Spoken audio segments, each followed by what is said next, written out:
예, 경제가 아주 어렵습니다. 대한민국 국민이 악소리가 나는 상황입니다. 그런데 갈수록 부자가 되는 집안이 있습니다. 바로 윤석열 대통령 집안입니다. 윤석열 대통령 집안은 계속 부자가 되고 있습니다. 며칠 전 윤석열 대통령의 처남이죠. 김건희 여사의 오빠가 불구속 기소되었습니다. 문서 위조와 공무방해죄로 기소되었습니다. 공흥지구 개발에서 이득이 없다며 개발 분담금을 내지 않으려고 위조를 했습니다. 그 위조할 때 또 양평군은 그것을 받아들였습니다. 그러나 지난 대선에 문제가 있다고 지적하자 그제서야 개발 분담금 일부를 분담케 했습니다. 이것이 언론에 나오고 그리고 법적 조치가 이르러서야 이제서야 2013년에 있었던 일이 이제서야 윤석열 대통령의 처남과 양평군 공무원들이 기소가 되었습니다. 위조해서 그렇습니다.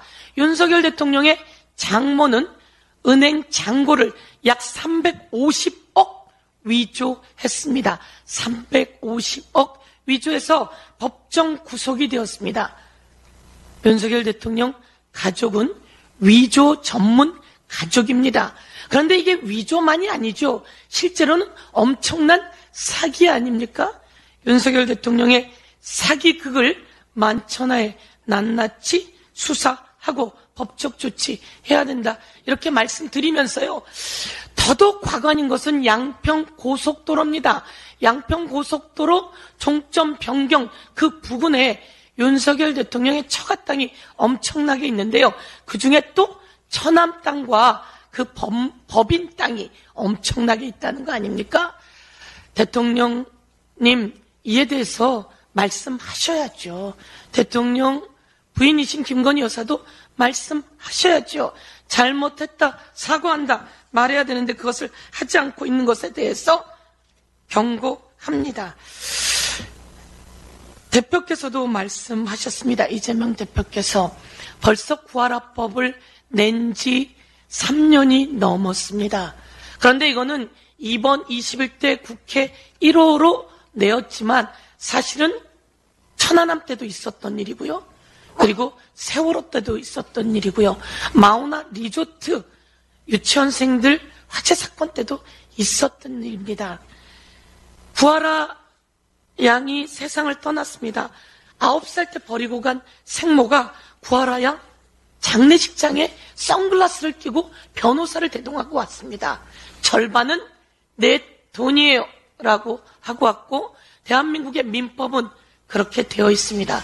그러나 구하라법이 문제 제기를 계속하면서 법원이 6대4로 판단을 내려주었습니다.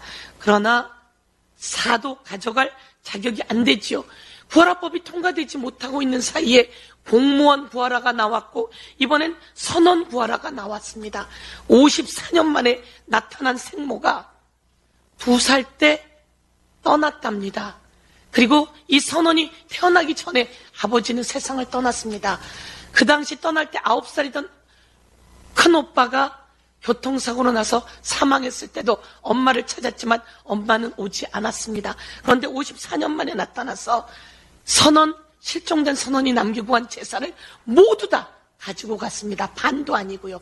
이제는 보험금과 위로금이 나왔는데 그것을 법원이 누나하고 조금 나누라고 했더니 아니야, 그것도 내가 다 가지고 갈 거야 나가며 88살 된 할머니가 재혼한 자식들과 사위를 대동하고 나왔다고 합니다.